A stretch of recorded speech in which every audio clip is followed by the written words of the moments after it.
Okay, welcome everybody to the first of the chapters that you will be learning for the module BEC 323 and BEC 325. The two are the same. The only difference is that one of the two is being phased out.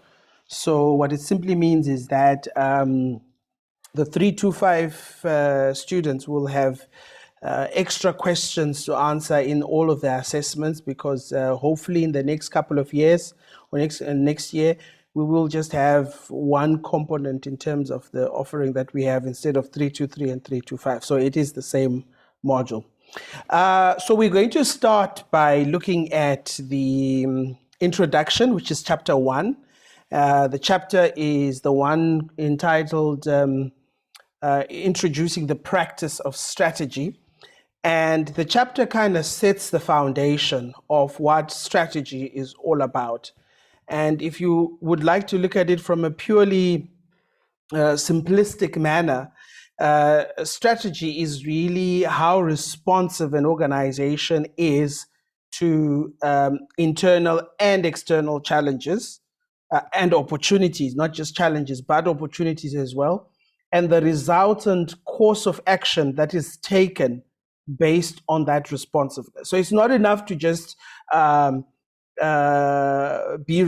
aware of the opportunities and the threats, but it's also key and important to pay attention to aspects related to issues such as the course of action that is taken based on those assessments of the opportunities and threats, the internal and the external environment. And so we then bring to you a range of exciting avenues to consider concerning strategy, which will be presented in this module, and you'll see as we go on. So for each chapter, you will notice that we will have a set of learning outcomes. And I think these are critical because these are a measure that you as a student should use to say, this is what I am expected to know, and this is what I know. And much of this is, you will not get a question that asks you what is strategic management. But what we're trying to help you build is an understanding and have a firm theoretical foundation. And from this theoretical foundation, you are then able to apply principles, concepts, and ideas in analyzing case-based scenarios, practical case-based scenarios of issues related to the topic at hand. So I urge you to also be aware of this desire that we have. We are not only wanting you to know the theory, but we want you to be able to apply it in real-life case problems and also path strategies and opportunities that allow you to be able to frame a course of action. We look at the orientation, and the orientation is the idea that we are in a situation where we are trying to introduce key ideas and key fundamentals to the practice of strategy. The issue for me is that the orientation really sets the foundation of some key talking points that need attention. And these key talking points include elements that are covered in chapter 1, elements around how strategy comes about, elements around the traditional strategic management process, which is really known to be this prescriptive, linear, stable way of understanding, deductive way of understanding what strategy is about in a step-by-step fashion. However, contemporary understandings of strategy emerge, and we will be looking at these contemporary understandings of strategy. and the modernized theories, and how strategic management theory then links with ideas such as the strategic management framework, which we'll introduce a little bit later on. So as we start, we trace the origins. It is very difficult to pinpoint a particular event in time as the origins of what strategic management is about. However, what we can draw are contributions that have come from what we call seminal authors or seminal contributors within the strategy field. These are probably some of the most cited people that have had a profound impact on the field of strategic management. And so what happens then is we pay tribute to their contribution. However, we are also cognizant of the importance of allowing ourselves to be able to path and charter a way forward out of these contributions, which may be critical, but they are not evolving with time. So the criticism with the foundational contributors of strategic management is how they probably positioned strategic management to be this fixed, stable, linear concept that happens. And ideally, they try to reduce it, as we shall see a little bit later on, into three things: planning, formulation, implementation, and evaluation. And so they positioned it to follow that path, that linear path, which is not always the case, because the process in contemporary understandings have been shown to be iterative, which means it's back and forth, back and forth. So caution must be exercised there in trying to seek an understanding of what strategic management is all about. And one of the most fundamental issues that becomes critical in understanding the contributions of the seminal authors is that their understanding was probably indicative of the time period that they were living in. And so it is not enough to be able to say their understanding was too shallow, but it is well to also position that this understanding was framed based on a modern interpretation of what, or an interpretation of what strategy was about as of that time period. So the concept is therefore then deemed to be a little bit ancient, with contributors such as Ansoff playing a huge part in leading to our understanding. Narrow as it was, the focus was on positioning in relative to competitors, and that's how narrow it was, that we need to just position ourselves to the competitors. Modernized contemporary understanding allows for what we call rent-seeking behaviors. Rent-seeking behaviors are therefore then actuated by other patterns where people go out, companies go out and deliberately create some form of capital that they accrue value from and be able to make a difference, a substantive difference for that matter. The main proponent of this work also was the work of Michael Porter, which we will learn about a little bit later on, who started studying competitive forces and competition, particularly in industries, and trying to look at the relative strength and the relative weakness of industries by looking at the context in which these industries are operating in. And so Porter's work is significantly influential and attributed to be one of the most important in making a contribution to the field. The 90s then saw other ideas emerging. And these ideas started expanding upon the idea of positioning between the market and competitors, to start saying, well, forget that. No, not necessarily forget it, but try and think of it also from the context of resources. And this led to what is known as the resource-based view of the firm. Fennefeld, and the basic understanding is that, well, it's good that we've got a focus on positioning in relative to competitors, but the crucial element is not only that. The crucial element here is the aspect of resources, be they physical resources, be they non-physical resources, in terms of human resources, it doesn't matter.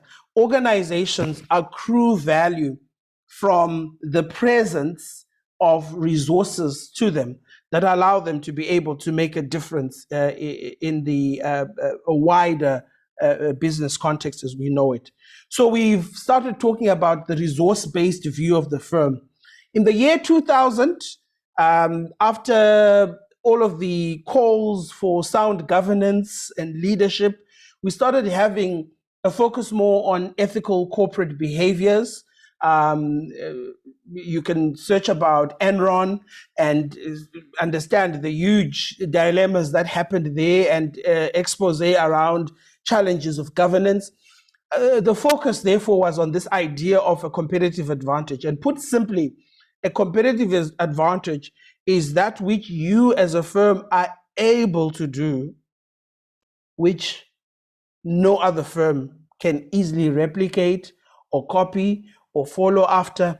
And that is only soundly, uniquely something that is specific to you. Think of brands like Coca-Cola, how they have remained strong in the on the market because of reputation, but because of their uniqueness relative to the competitors that they are operating against, where they can brand themselves in a way that the other competitors are not able to do so. So what we can deduce from all of this, we have a trajectory happening, ups and downs, ups and downs. And what this all means is, one, strategy is fluid. Like water, it takes various shape and forms according to how else that it is framed in view of. It also is a dynamic concept, which means it evolves with time. And our understanding of strategy and strategic processes is linked to, obviously, how times are changing and how businesses respond to such change. And then this leads us to the second dimension, which I spoke a little bit about earlier on, which is this idea of the traditional strategic management process. And remember what I said, linear, stable, fixed. And that's basically how that strategic management understanding, or the process of strategy as is known in other contexts, was about. So we've got aspects related to formulation, which really are a contestation between an internal environment and an external environment, an oscillation, a movement from opportunities to threats or vice versa, and how information is an important currency to this. So formulation happens. Formulation is characterized by having a vision, a mission, your goals, be they long-term goals, medium-term goals, or even short-term goals. And then from there onwards, you identify this oscillation, opportunities, strengths and weaknesses, and you are then able to path a way based on that. Well and good. The second element, which is critical, is the element of the implementation, which, put simply, is the channeling of resources to be able to support whatever has been agreed upon to be important for the purpose of formulation. So we are now putting into action those plans that we would have set. We are now putting into action those ideas that we would have set. And the challenge that often happens with all of this is the issue of looking at leveraging some of the most important issues at stake: costs, technology, the people factor, management processes, and also a modern understanding or a modern emphasis is on sound governance in relation to ethical principles around how you approach the environment. So you can make money as an organization, but if you're making money through illicit means, unethical means, it brings into question your ability to be able to make the money. The final emphasis is on control. And the other word for control, put differently, is really evaluation, which simply means the ability of a company then to be able to move from the plans that it has set in the formulation phase, the action that it has taken in the implementation phase, and making sure that every little cent or every dime that is invested in realizing those plans accrues to some form of benefit for the organization. And I think we mustn't run away from the fact that the ultimate reason we have organizations is for the profit motive. We have organizations to be able to achieve a profit motive. And once we can do that, we are then able to have more strategic controls in place to be able to see how well we have done based on how much we have invested into the process. So this then was the traditional strategic management process. I will add here that this is the most commonly accepted, simplistic way of understanding what strategy is about. However, the process is messier than it looks on the slide, because it looks so simplistic. It is a lot messier and a little bit difficult, often because of challenges that affect organizations. So this strategic process, therefore, is actuated by ideas of formulation, which is really this idea of saying, how do we go about setting the goals and the direction that we want to take? We then differentiate between the direction, which is where we are going, and the objectives, or which is what we want to do. And these are split on a continuum of short-term, medium-term, long-term. So 5 years might be actually medium for some organizations. For some organizations, it could actually be a long-term commitment. So it differs from organization to organization based on control variables like the size of the organization, the nature of the industry that organization is operating within. This is then followed by something so common to all of us that we have done and we have explored in some courses that we teach you guys. It's the element of the SWOT analysis, which is the idea that basically we can analyze our environment through looking at a couple of factors: strengths, weaknesses, opportunities and threats, the oscillation, which is really this pendulum that moves from one end to the other, of the opportunities and threats available to the organization, be they internal or external. And common tools and techniques there that are used is the environmental analysis, otherwise known as the SWOT analysis, which basically looks at the strengths, weaknesses, opportunities and threats. And from there onwards, we then select a choice of robust strategies that we then can adopt or seek to implement based on this intelligence. It's really about intelligence gathering, this formulation phase, finding out what we are about and finding out what our environment is about. And when we talk about the environment, we're not just talking about factors in the environment like the factors that you would find in a pastel: political, economic, social, ecological, legislative, but also relative to players in our industry that we're operating within. So the traditional part then leads to the formulation part. And if put differently, formulation is really, implementation is really this idea of then channeling resources to achieve the plans that have been set in the formulation phase. We are talking about a deliberate effort in terms of the leadership and the culture. Leaders are the ones who inspire and influence.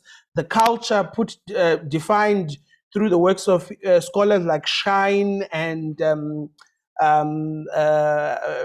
if you look at people like Mintzberg, Henry Mintzberg, is really the context in which, or the environment in which the organization is operating within. In this case, the internal environment, or the environment most immediate to the organization, which is within the company, or the way of life of the organization.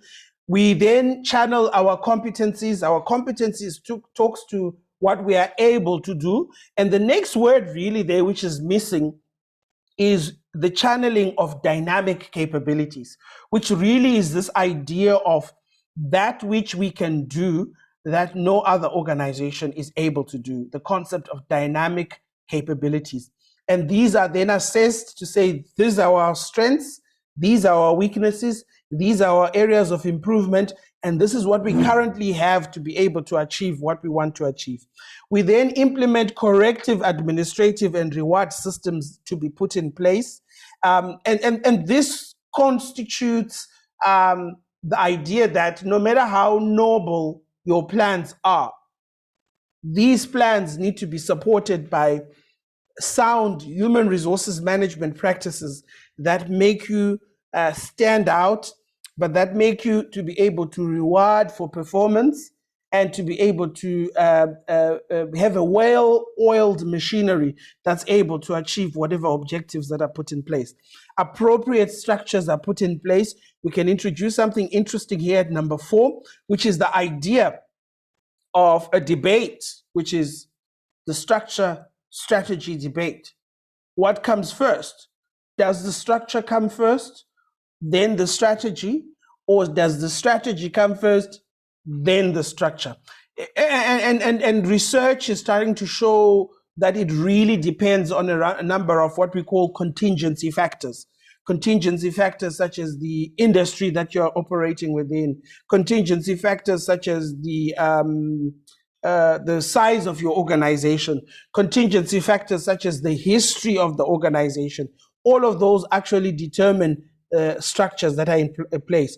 The problem with structures sometimes is that structures often trap people. They often trap people to operate in a certain way without necessarily thinking about the idea of the other or thinking outside the box. Because this is the pattern, this is the structure, we will work according to this to get everything done. And it's not always the case. It should be thought differently. It should be thought more circumspectly to be able to achieve some form of realistic interpretation back and forth of what the organization is about.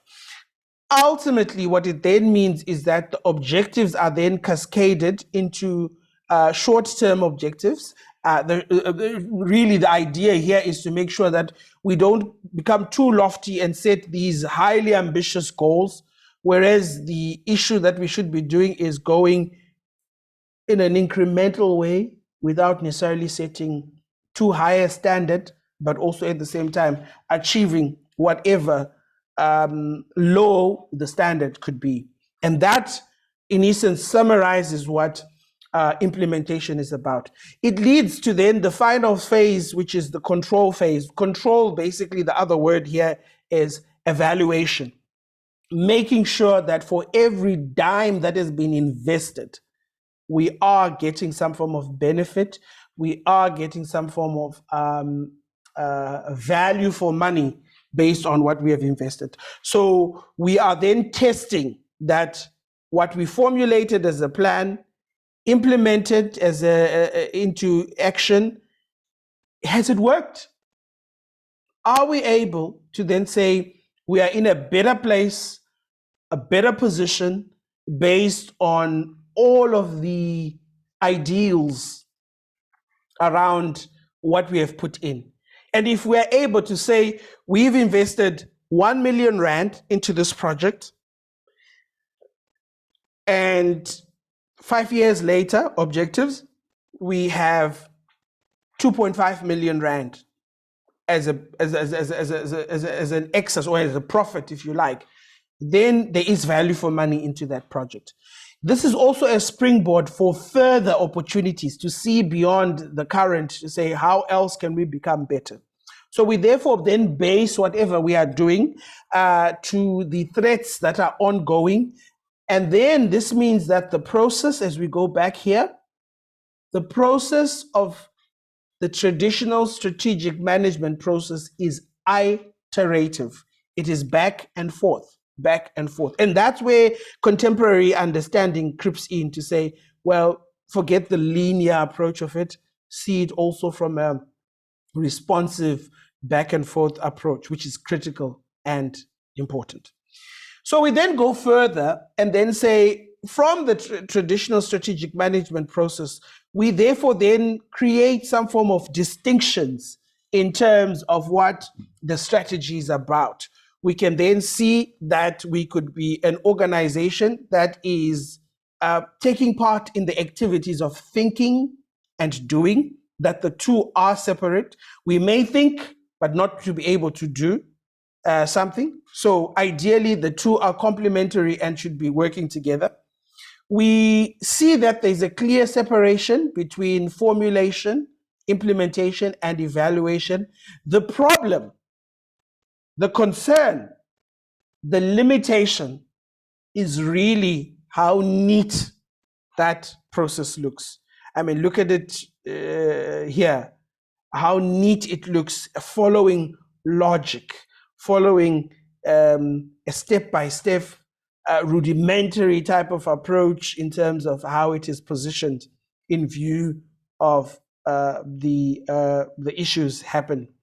And so what therefore becomes the concern is reality is not that simple.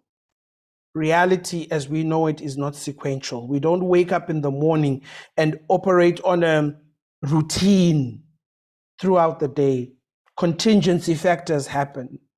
The idea of the unknown, the idea of the unexpected. I mean, a year and a half ago, we had never heard of the COVID-19 pandemic, but we are here because of what is happening around us, and this has forced us to, if you like, formulate a strategy and emphasize platforms of learning like the one we are doing right now.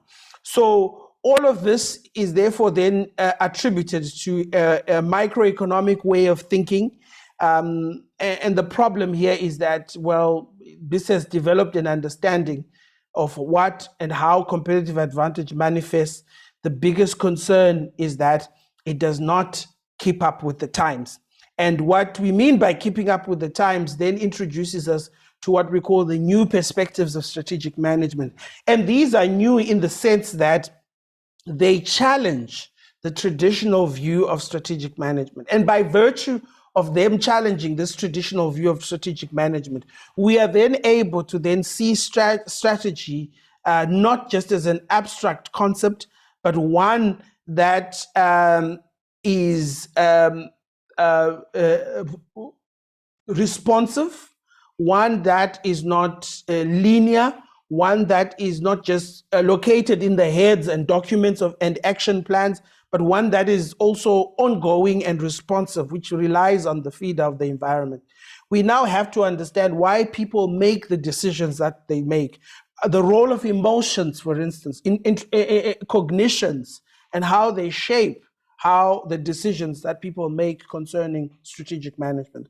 So people are therefore fueled by the rational and irrational needs. And that becomes critical because these irrational and rational needs form the basis of what behavior is about, not the predictability or attempting to say there is predictability in how people live their lives. So the new perspectives, therefore, do not only belong to top management. Traditionally, only top managers set the strategy.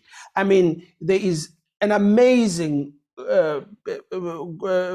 contribution that has come from people like Julian Birkinshaw from the London School of Economics, Julian Balogun, who talk about the contribution and the role of middle managers to the strategic management process. And their argument is simple, is that we must divorce strategy and the process of making strategy to be the avenue of one specific grouping of people. This must be seen to also lie in the organization, that the low-level worker can equally contribute to what strategy and strategy making is about. So strategies, therefore, can include those who are in non-executive positions, those that are planners. And my interest in research that I'm currently doing is on the role of middle managers and their role and their astuteness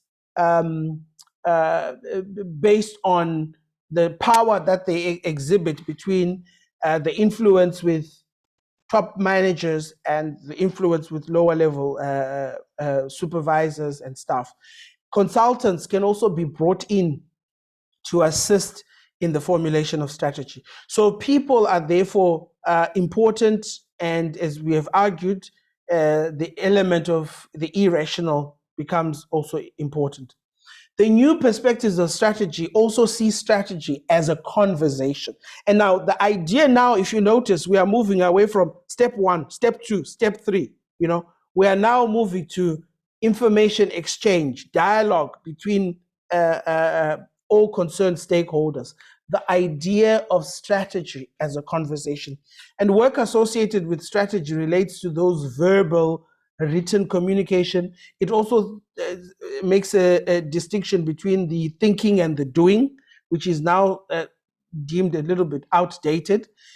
It also brings into effect political acumen, persuasive arguments, the politicking of strategy, the power dynamics of strategy, and the implications that this has on teaching, which is what we are doing, and also learning, which is where we have a beautiful chapter a little bit later in the course, which is the chapter on organizational learning, which basically is seeking to look at the importance that in as much as individuals learn, organizations are also involved in the process of learning.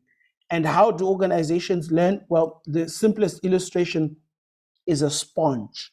You take a sponge, you dip it in water, you take it out of water, the sponge would have soaked in some water, and you can squeeze it out and you see it. So organizations should also be seen as having the ability to be able to learn and to be able to make this contribution. So strategy as we know it today, therefore, owes much of its development to the traditional and the contemporary understandings that we've spoken about. What it means to be strategic, therefore, in the current era, it is not business as usual. It is about constantly revising, constantly seeing ourselves as desiring to be better, as desiring to be able to make meaningful contribution and meaningful engagement to what the challenges that societies face. The issue, therefore, reaches across the entire business, from the lowest person to the highest person. Everybody should be involved. It is not a quick fix solution or a small change. It really needs a sustained effort over a period of time. We're starting to talk about sustainability as an important benchmark and a window of opportunity for this. It requires a large commitment of resources. In the traditional approach, we spoke about implementation. So the traditional view of what strategy is about really is, it's not cheap, it's not easy. It is something that needs constant engagement, the conversation that we're talking about. And it sees more actors rather than fewer actors to what the process is about. It becomes therefore important that a framework of strategy therefore is dovetailed into aspects of decision making to be able to guide the decisions that organizations make. Through this framework, we are able to say that we are better, not only better, but we are able to sustain ourselves looking through the opportunities that exist. The process therefore combines and provides feedback from various points of input. So we now have more than one point of input at varying points of input. We verbalize our aspirations, we write it down, we make it clear, we make it plain. We then can inspire, unite, and motivate employees to think in a certain way.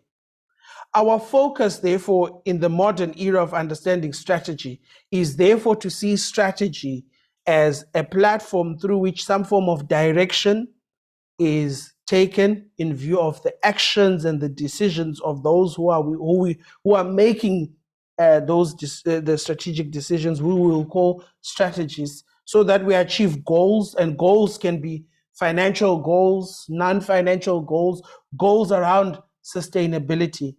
And that becomes also important and key to what we're trying to achieve. Ultimately, the process of strategic management is about consistency, a sustained path of consistency, making sure that the organization has itself in tune with the internal and external environments as important points of information. And these important points of information call for consistency. And we've mentioned consistency. Some forms of consistency. Dynamic consistency, which looks at how well are we able to sustain ourselves on a path in view of the resources and the capabilities that we have. Resources, physical, non-physical. Capabilities are talking about processes that are more inherent within the organization, or what makes us do well better than another organization. We also have external consistency. How well are we able to sustain ourselves in view of the opportunities and the threats that are before us? These opportunities are in the internal environment and the external environment. So external consistency really is more focused on the opportunities and threats in the external environment. Internal consistency is more focused on the opportunities and threats, which are more, the strengths and weaknesses, which are more internal. So what we could ask you here is to say, pick an organization using the aims and the ideals of consistency. Identify how that organization is able to achieve A, dynamic consistency, B, external consistency, C, internal consistency. And what we are asking is not for you to go and just copy this slide and put it into the answer.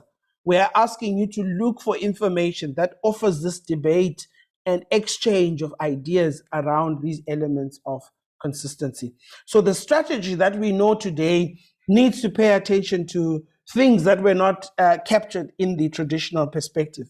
These are your cognitions, challenging aspects of rationality, the role of politics and power within the organization, and recommendations around simulations, the use of operational data, the use of relying on experiences and that are one time, and the 4IR movement is really calling us to rethink this idea, relying on experience and expertise, trusted advisors, consultants, and arriving to some form of consistency around issues, not at all issues related to costs, but how we conduct business, how we stand about.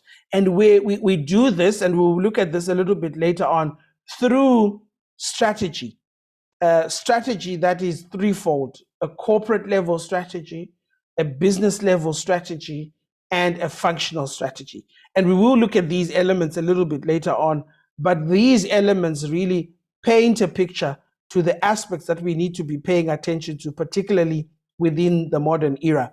We then seek to measure strategy to say, though complex, it can be measured. We then seek on maximizing on what investors have put in. We therefore then seek to be able to sustainable continuity, that we're not just a one-show company, but we are able to go beyond what we are doing. We then seek to be more focused, albeit the complexity.